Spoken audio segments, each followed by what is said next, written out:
Bazalwane evikile liphelile sikhulume indzaba phasi isihloko lesithi remember the mission. Sakhuluma lokuthi thina kahle siniketwe umsebenzi. Lo msebenzi esiniketwe wona wekuthi sihambe senebafunzi. Amen.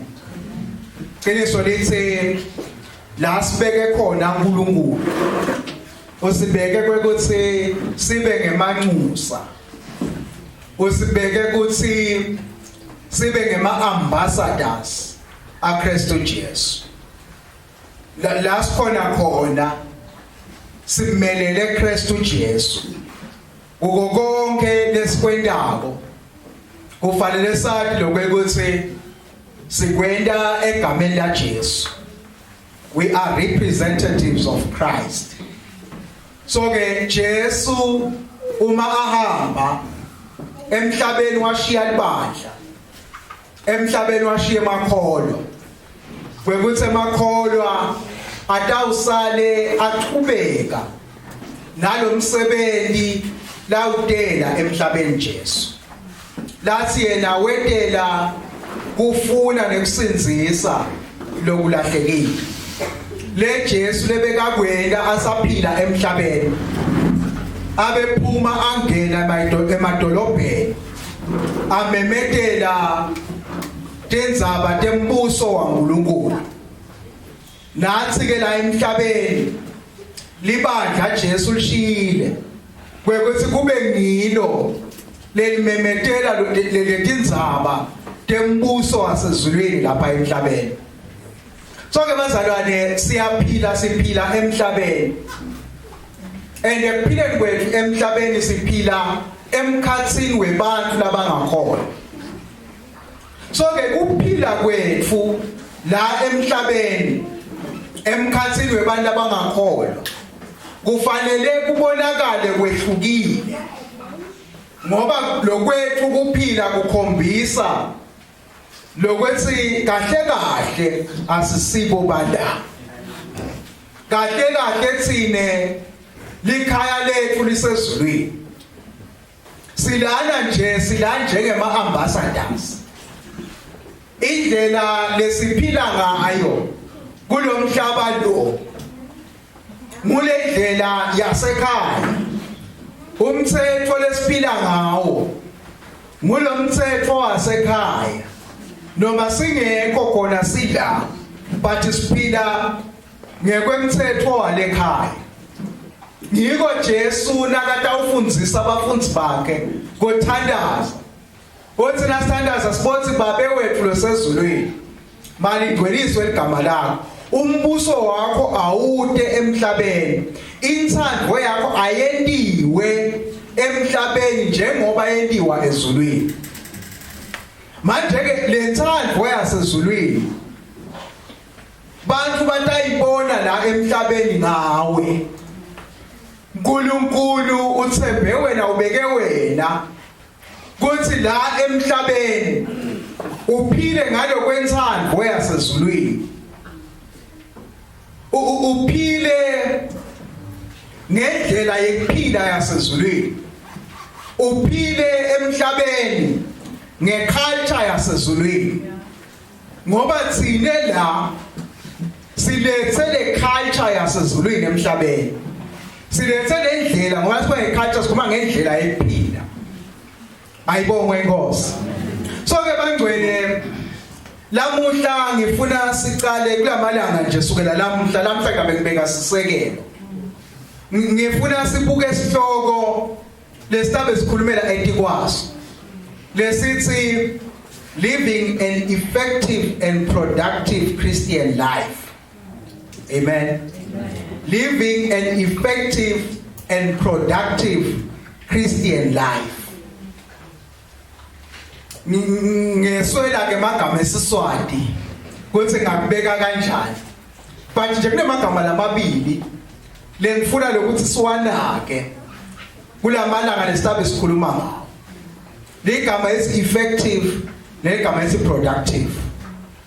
Lamagama acishe afane kodwa akafanani. Amen. Acishe afane kodwa akafanani. Emsebenzini la sikhona khona ngulona loyo kunemsebenzi lanikelwe wona.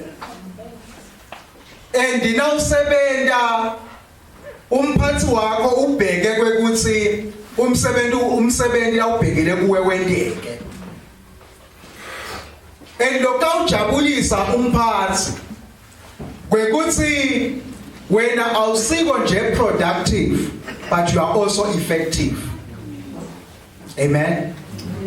Lokawujabulisa umphathi akusiko lokuthi nangabe ungithishela uyaya eklasini ufika ufundzise. Kodwa lokujabulisa kulokuthi le ndlela lokufundzisa ngayo ikhipha ini ekugcineni.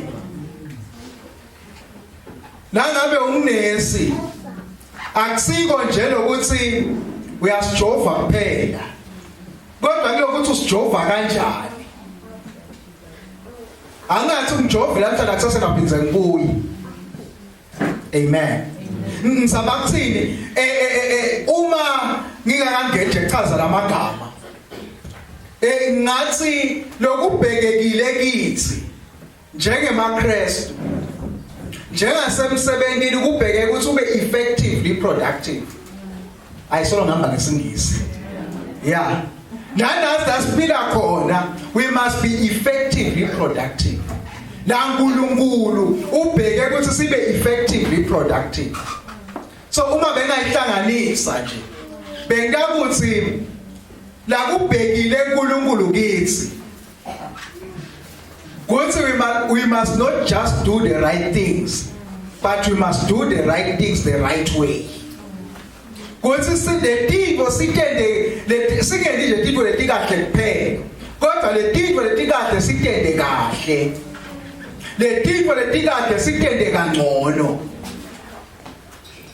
Nangabe ngibidele na umsebenzi wokushumayela akusiko nje kwekuthi netishumayelo onke emasonto ngema-embiwe. Kodwa lokushumayela kufanele kube nemphumela lophathekako. Konke lokwentako kufuna ukwende ngendlela nangasesanike igama lesingisi ube efficient. Nangabe usemsebenzini ubuyele emsebenzini uyawenda lo msebenzi kodwa na ungathola indlela lengcono letakwenda kwekuthi lo msebenzi owendako umkhiqido ube mningi kodwa uchithe isikhathi esincane nema resources lamancane lapho ke wenda kahle kakhulu. Nangabe uyalima ulime sivuno sibe sikhulu kodwa ube usebenzisa indlela letingaduli kwekuthi ulime kuthi kuphume lesivuno lesikhulu. Amen. Usebenzise indlela laba ke lababalata imali lokubajabulisako kwekuthi lo mkhiqido munengi lo mkhiqido omkhulu kodwa nasibuka ngala sisebenzisa imali encane. Ngalabanye amagama le profit yinengi inkulu. Sihamba kanye Mose. So ke bazalwane empilweni yethu singemaKristu lobuKristu bethu kufanele sibuphile ngendlela yekwekuthi la emhlabeni will be effective and productive. Kufanele kwekuthi kube netitselo letawuphatheka futhi njengemakholwa sisaphila lapha emhlabeni. Ukuze sibe sikhuluma ngawo akasiwe nje ma principles la spiritual kuphela but ngema principles noma indlela noma dingo lesingatisebenzisa ekuphileni kwethu kwaonke emalanga. Ngoba lo mqondo lekufanele sibe nawo kwekuthi kukholwa akusiko nje kwangelisona but kukholwa impilo yemalanga onke ayibonge inkosi. So ke indlela lekufanele siphile ngayo sila emhlabeni simelele Jesu Kristu, we must be effective and productive. So ke uma ufunda verse number 8. Verse number 18 ngila ngithathele khona lesihloko. Ukhuluma ngekuthi nangabe letifo tikini letlangetulu tivama titawunenta nikhutsale nitsele titselo ekuyatini ngalokugcwele inkosi yethu Jesu Kristu. Amen. Uthina ke igama sitanenta nikhutsale nitsele titselo. Now lo mqondo ke la lesingisi tawuthi effective. Lo effective leswana lethi ekukhutsala la. La ulandzela leligama la liqhamuka khona lo mbhali nalandzela lesiGreek ukhuluma ngendzaba yekuthi ungabi umuntu lotawuhlala angililutho abe idle, kodwa likhuluma ngekuba active, likhuluma ngekuthi umuntu kube khona lokwendako actively. Nangabe nje sikhuluma ngekuthi uthi lo myalo waJesu hambani nento abantu babe bafundisa. Ukhuluma ngekuthi ke kufuna ke lokuthi siphume sihambe sibe active sikhuthale. Angeke sakhe bafunzi unless we actively do so. Kuleli gama lelinye lesingisi lelikhuluma ngekuba passive. Kwekuthi into tiyendeka nje ngibona ngabo ukuthi sekwentekile. But la empilweni yethu ekukholwa lengitsite nje lempilo ekukholwa lempilo onke malanga. Lokho la empilweni yakho nje tinto awungaboni ukuthi tenteke. But akube nguwe lokuthi nyalo ngiyasukuma ngiyakwenda lokho. Ngoba kukhona lemugazile ukuthi ukuthole. Bese sithela kithelo being productive. So ke bazalwane ngiloko lesitabe sikhuluma ngawo. Lokwekuthi thina njengamakholwa yile kufanele ukuthi siyende letawusenda kwekuthi lokukholwa kwethu kube effective and productive.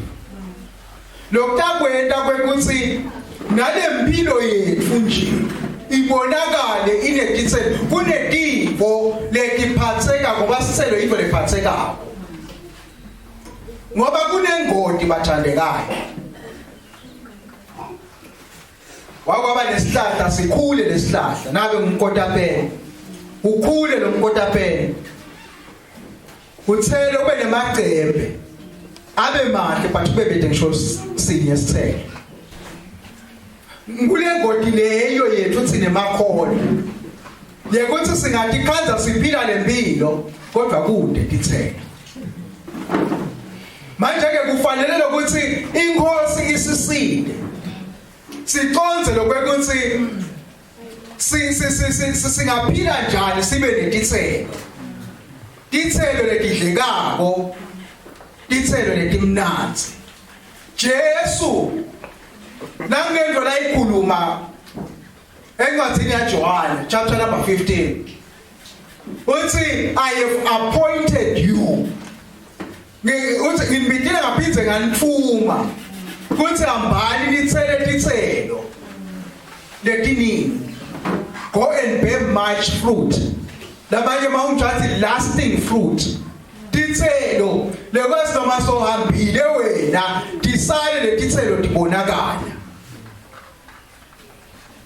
Lokho ukuthi thine njengemakholwa impilo yakho njengelikholwa kufanele kwekuthi uma inkosi seyibitile kusale kunetifo lesingathomba ngawe kuthi bekunawe la.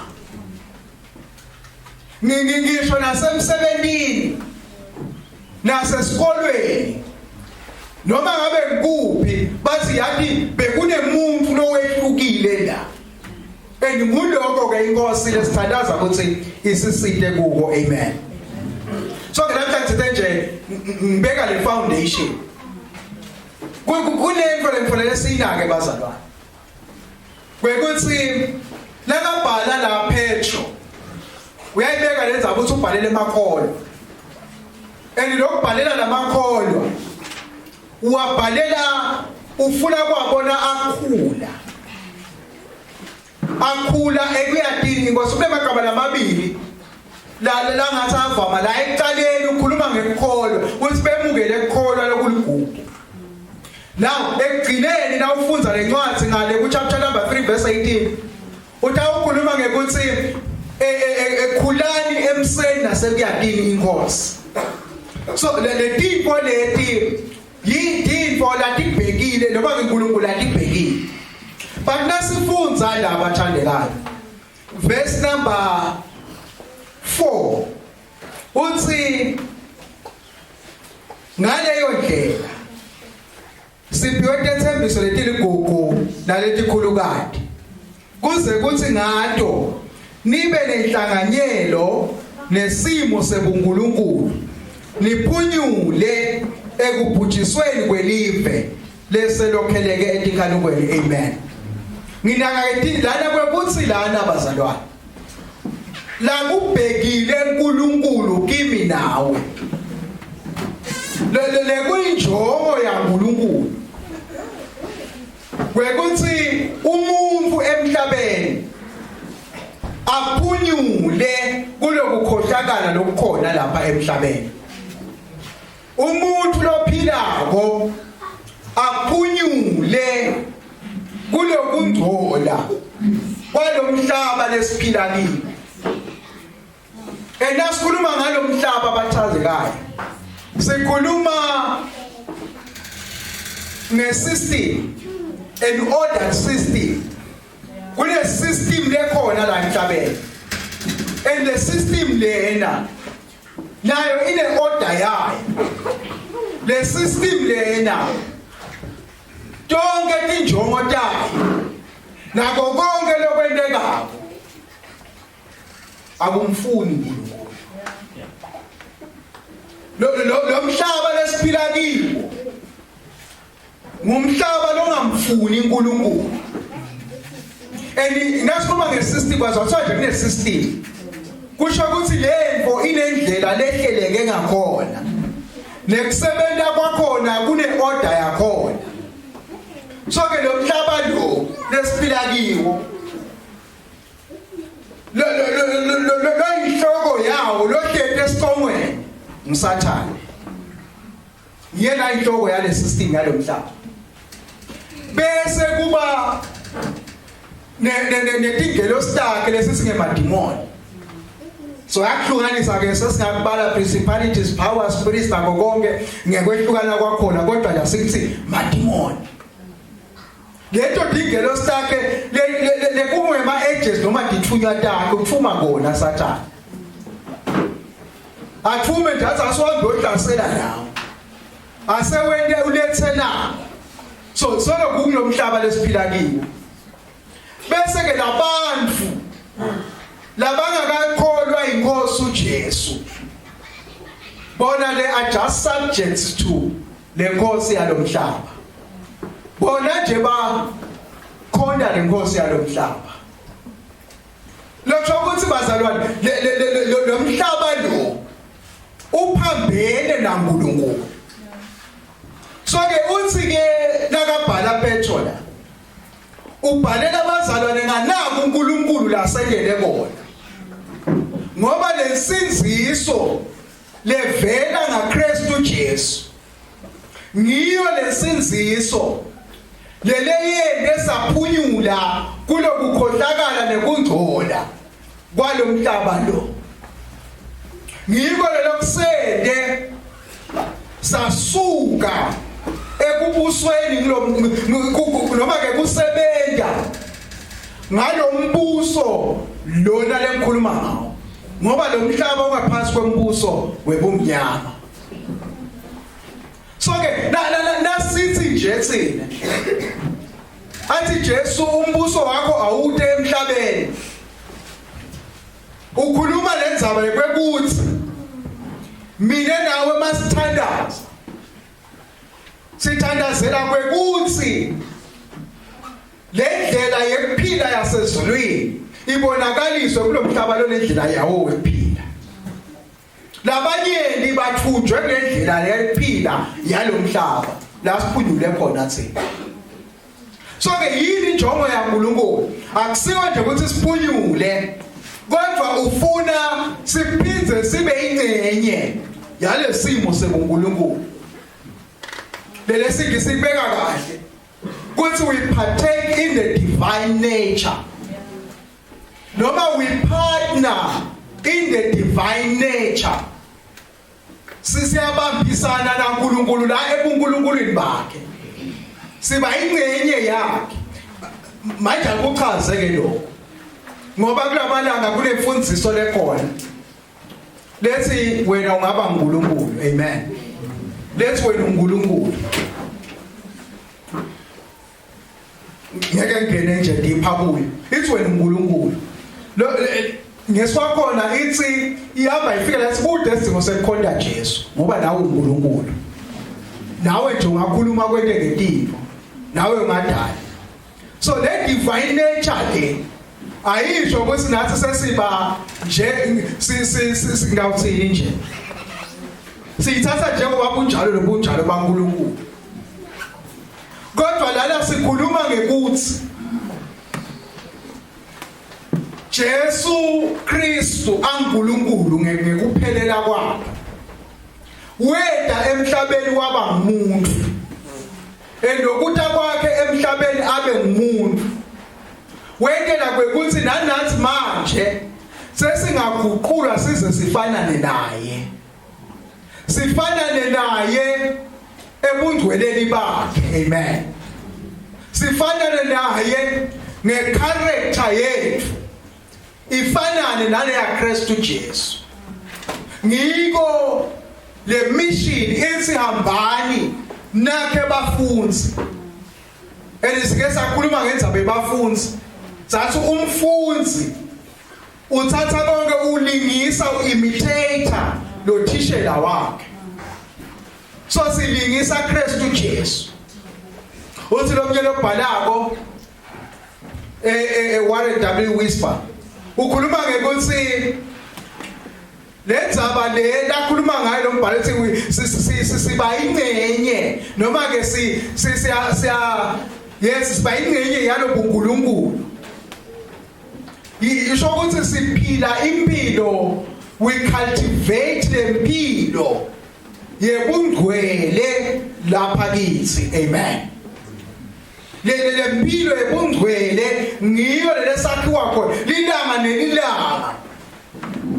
Siyamvumela uNkulunkulu kwekuthi asakhe asende sibe ngcwele njengaye. Ngiko ngale ncwadi yekuqala Petro atawukhotha Leviticus athi uthi uNkulunkulu banini ngcwele njengoba nami ngingcwele. Kuzeke sibe ngcwele uNkulunkulu asithi siba ingcenye. Usende sathola lobunguye baba. Ngilokho ukuthi na umukela Jesu.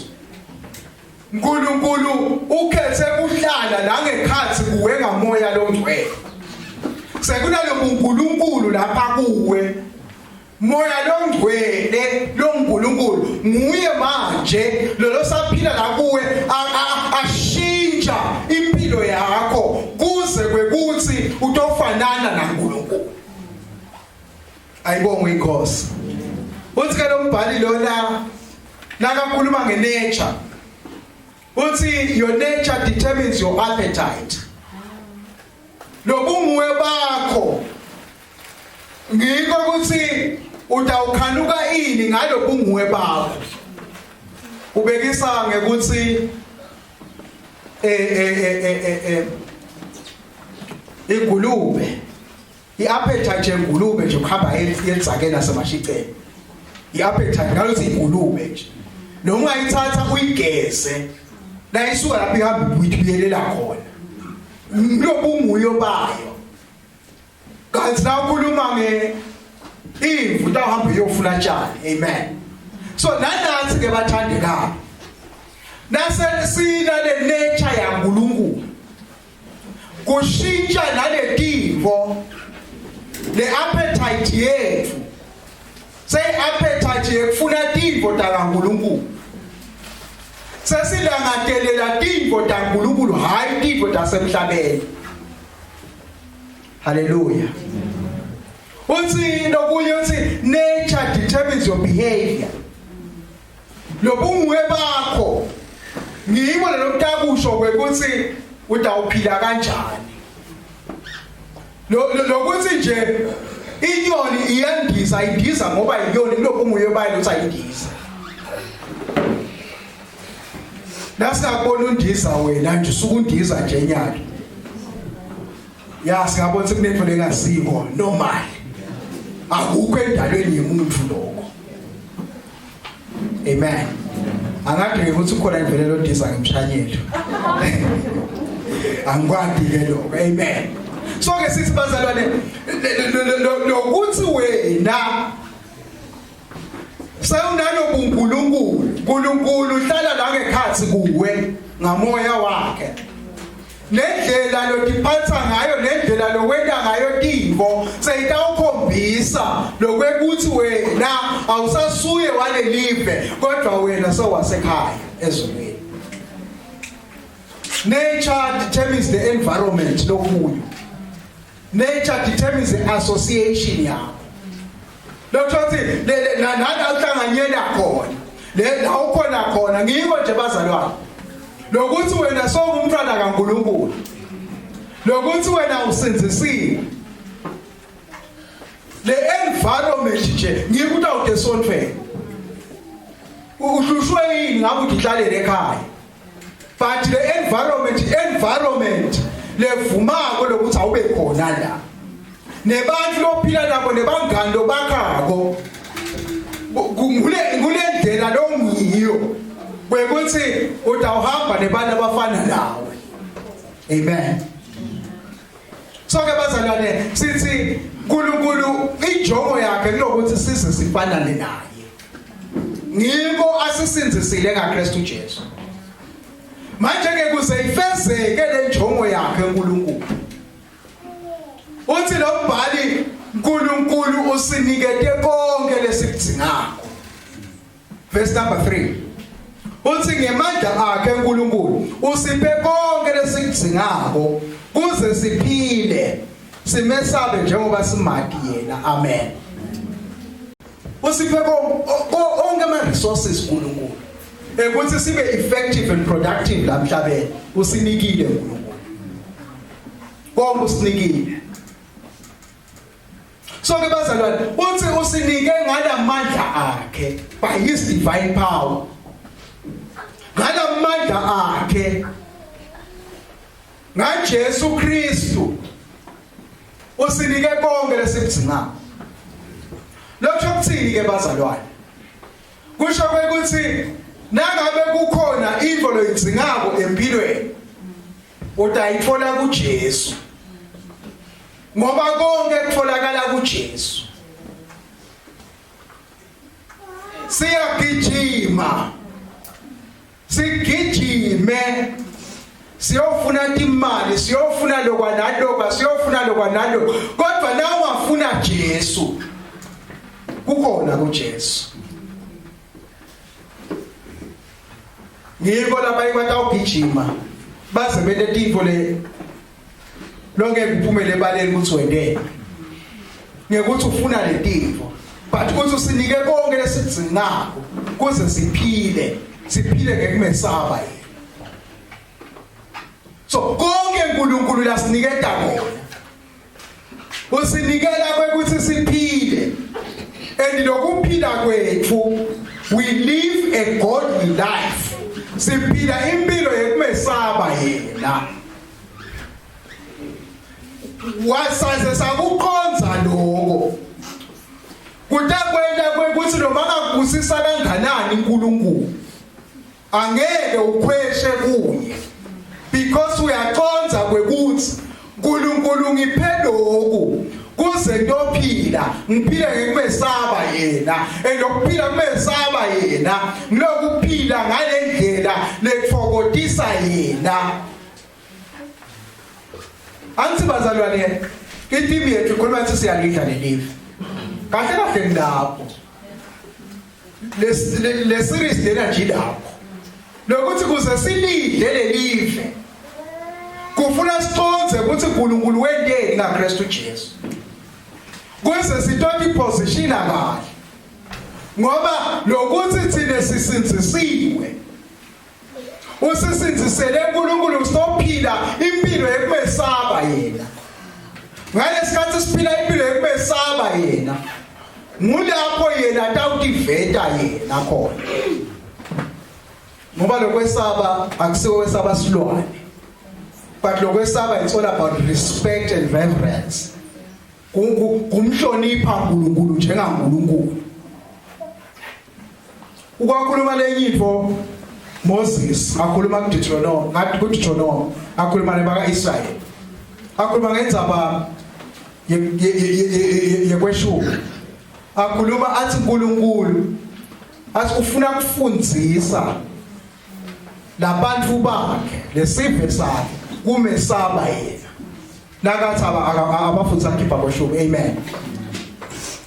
I think in khona Deuteronomy la akhuluma khona ukuthi yini ayifuna ngosimakatha la kubala ngokumesaba yena. So ke bazalwane lempilo uNkulunkulu la ibhekile kithi kwekuthi noma ngabe ukubeka kuphi noma ngabe ukubusisa ngani but wena uphile impilo yekumesaba uNkulunkulu ngasengele kona lokho uNkulunkulu athi usike konke sithi ukwende ngalamandla ngoba ngulamandla akhe la sikhiphe ebumnyameni asikhipha emandleni ebumnyama asibeka emandleni kaNkulunkulu. Uthi ngale ku verse number 1 uthi semukele uthi la bhasi ecathu ibhalela iphuma kuSimon Petru ingeke yeapostoli Jesu Kristu iyakini lenamukele kukholwa lokuligugu njengekwethu amen. Lele simukele bazalwane simukele kukholwa lokuligugu precious faith uthi njengalokwethu usho njalo uPetru nakathi njengekwethu ngoba labayibo balacaba batawucabanga kwekuthi laba apostoli banekholwa lokwehlukile lokholwa lokwemukela boPetru lokholwa lokwemukele nawe this precious faith uthi usiphile lokholwa lo siphiwe lokholwa ngiko lokholwa lokudasisida lokuthi sikhole kuphila impilo letaba effective impilo letaba productive uthi siku verse number 4 uthi siphiwe siniketwe tethembiso letiligugu naletinkulukati great and precious promises konke lokhu usiphile uNkulunkulu kuze sitophila impilo lapha emhlabeni sithi siphila la emhlabeni kodwa siphile ngekwasezulwini sithi siphila la emhlabeni siphile impilo letawu reflecta uNkulunkulu impilo letawu veta Kristu ngoba labantu lekungibona sithunywe kubo singashumayela sifome but uma singaphili lempilo yasezulwini ngeke basive nabangasiva ngeke basilandzele. So uNkulunkulu has empowered us kuthi siphile impilo letaba sibuko kuthi labantu lekumbona sithunywe kubo nababuka lesibuko bathi nayike impilo yekulandzela. Enisimanga bazalwane ngunasi the more uphila lempilo yekumesaba uNkulunkulu unendlela yakhe uNkulunkulu yekuhlanganisa tintfo ahlanganise tintfo nje ubone tintfo takho ticonza kanti na uzama ngale yakho imizamo ukhathala wena. So ke uNkulunkulu usiphe konke, but usende wende njani? Yini lesenta kwekuthi sikhone ukudibamba letini le uNkulunkulu asinikete tona? Yini letawenda kwekuthi sikhone kuphila ngale ndlela uNkulunkulu abheke ukuthi siphile ngayo? Kumandi yena. Amen. Kwatana na Kristu Jesu. Lokwathi ke lokho verse number 3 uthi ngemandla akhe uNkulunkulu usiphe konke lesikudingako kuze siphile simesabe njengoba simati yena lo asipitele kuhlanganyeleni naye emandleni nasebukhosini bakhe. Kristu Jesu bazalwane usibitele noma ke kufa kwakhe kwenda kwekuthi simati yena simati naNkulunkulu. Ngekwathi Kristu Jesu tamati uNkulunkulu. Ngiko la kakhuluma Jesu athi kuphila kwaphakathi, this is eternal life, to know God and the one whom he sent. Kwathi uNkulunkulu nalona lamthumile. So nawathi Kristu Jesu, nawatana na Kristu Jesu utawumati uNkulunkulu. Manje ke bazalwane la labhala koPetro ubhala ngendlela yokukhuthaza labazalwane kwekuthi bakhule lapha ekumatini Kristu. Le nguloko le singathandaza ukuthi uNkulunkulu akasisinde bazalwane, sikhule la ekumatini Kristu Jesu. Endokumati Kristu Jesu akusiko lokumati intellectual, but sikhuluma about a living and experiential relationship. Lobudlelwane lobudvutane kakhulu na Jesu.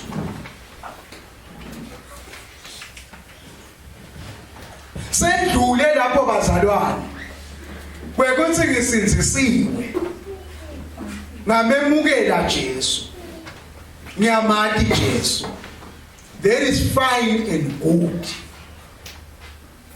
Kodwa lokufanele sikulangadelele kwekuthi lidanga nelidanga ngimati kangcono yena, lidanga nelidanga ngiyativela lokuthi yathi ngiyasonzela lapha kuye. Lidanga nelidanga budlelwane bami na Jesu ngiyabuva lokuthi uya ngekujula ngekujula. So ngiloko uNkulunkulu lokujabulisa.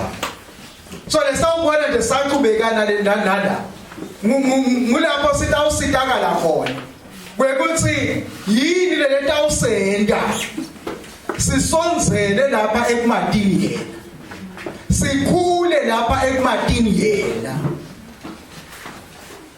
Ngoba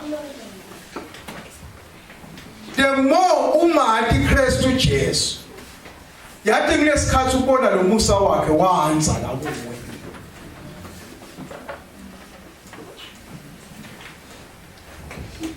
Uthina kabhala uMpostoli Paul athandaza encwadzini ya baseFesu chapter number 3. Ukhuluma ngendzaba yokuthi asikhule elithandweni lwakhe njengoba kubhekekile konke makhono. Manje sachaza uthi lo thando lwakhe Kristu sine with our own human understanding ngalethi ingqondo tethu angeke sikhone kulibamba, kodwa uthi asikhule kulo lo thando. Uthi asikhule siconze kuphakama kwalo thando, siconze kujula kwalo thando, siconze kubandi balo thando, sikonze kutse balethando lo chokuthi ngiyayibese ngiyadakhela nje ngqondvele kuthi lo thando ungalifananisa nelwandle kuthi asingene singene ekujuleni so lasikhuluma ke ngalo ukukhula ekumatini Kristu Jesu sikhuluma ngalo kungena singene ekujuleni bekumati yena uyajabula Jesu lokutembula lapha kithi uyajabula lokuthi smart uyafuna lokuthi smart kodwa labantu awumati ngulabo labantu abanemtimisela bekuthi sengisinzisiwe kodwa kufanele ukuqhubeke ukuthi ngikhule kufanele ukuthi ngiqhubeke and grow in the knowledge of Christ. Uthi lapho verse number 2 ngalesiswati uthi shangathi umusa nekuthula kunganziswa kimi ngekwadi uNkulunkulu na Jesu inkosi yethu. Ngiyathanda yena umusho lithi may grace and peace be lavished on you esasegama elimnanzi be lavished on you. Uyakuthiwa lavish kusho ukuthi levo iyathela igwaliswe lapha kuwe uyathi ke umlota ukufulula uthi ngathi nje ngakufulula luthululele kini lo musa ukufululela kini lokuthula kufululele lapha kini nakake na as you grow in the rich knowledge of God and Jesus kwangathi lo musa waNkulunkulu usakhula as you grow lo musa nalokuthula lakho kuyanza lokukhula yinto leqhubekako yinto loqhubeka kuyo awucompete nemuntu but udibuka ukuthi anti intolo bengila namhlanje la engule challenge bazalwane le ngilethako lamhla emini challenge lethi kwangathi kungaba kuwe kuthi Nkosi yathi ngicela kulanga telela lokukhula ngikhule la ekwatini wena ngikhule la emseni wakho ngoba lokukhula la ekumatini kufana ya ndaniphoqa kenyana siyatana labazalwane amen siyatana kodwa lokwatana kwethu akufanayo lo munye umathi nje ukuthi sihlangana esontweni lo munye amathi siyavuselana sicoca lo munye nangathi siyahlala le-hour after 5 minutes ekuphelile indzaba lo munye ngagcina sebasixosha bathe saleni hamba ngoba sola depend indzaba nguloko lokumati Kristu kwekuthi umati Kristu ungathi wathi umngani wakho konse ngizeliphelele nathi indzaba josikhala nakuphela umthandazo kuze kushaya sokungapheli umthandazo but kunento lendekako ke lapho lo mati kakhulu libe nebudlelwane lobujulile netimfihlo takhe uyakutshela la ngeke alitshele noma ngabe ngani lithi ke livla uNkulunkulu the Lord confides to those who fear him. Noma uNkulunkulu uyakhona lokukhipha imfihlo takhe atikhiphe kulaba labadudane naye ngenhliziyo yakhe lo badudana naye kusilabathanza kakhulu kodwa mulabo labasonzele kakhulu kuye kunetitho la utawutembula atembule umangala atembule ngoba uNkulunkulu bazalwane akasiyo wasesontweni kuphela amen ngisho nathi ungacabanga wena uNkulunkulu nje akutshela nyalo ukuthi salibizana lapha emsebenzini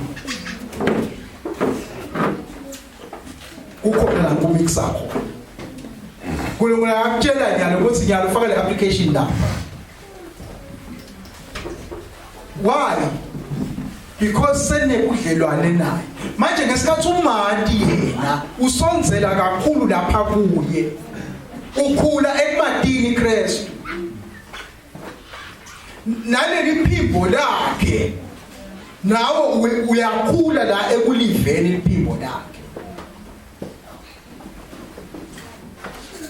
Ngiko kulikhulu bazalwane. Ngiyathi nje umuntu lovamile kuba khona ukuthi uvakani sikhuluma eNkulunkulu. Yathi ngiyengifule naloku ukuchazela. Ngoba lakhuluma endabuva ukuthi ukhulume yena. Kodwa the more usonzela lapha kuye lelivi ligcina sekulula ukuthi sesiyevana thina naNkulunkulu sikhuluma kanje. Siyevana. So ke bazalwane uNkulunkulu sibindele ukuthi sibe effective and productive. La sikhona khona kube nedivele downpipe. Wethuke manje ngokuthi lokukholwa lesikwemukele. Lokukholwa lokuligugu kangaka. Kube khona lesihlanyela ngokukholwa. Kube khona lesikwetako ngokukholwa. Lokutawusela sisonzele. Singabi isihlahla lesitawukhula kodwa lithelo kubebe. Singabi bantu labe imoto uyidvumisa bese uyayishiya itaba ayike nje khona lapho. But le moto ufuna ihambe. Amen. Nanathi bazalwane ubhekile uNkulunkulu ukuthi we become active, we become effective wherever we are and productive. Ubhekile uNkulunkulu ukuthi ngalelinye ilanga ume ubuke emuva la uchamuka khona ubone ukuthi yanti uNkulunkulu mkhulu. Konke lokwendiwe ngimi uzumangale kwawena. Why? Because usonzele kakhulu lapha kuye. Yena ufuna kuhamba nawe. Kwangathi singahlabele singivumele Nkosi ngihambe nawe. Amen. So Nkosi nje ngicela kuhamba nawe. Ngoba lenza bilapho Nkosi ngicela kuhamba nawe. Ngibe nje laceleni kwakho. Every day ngibe laceleni kwakho. Yena ke wethembekile. Inkosi emsayisibosisi.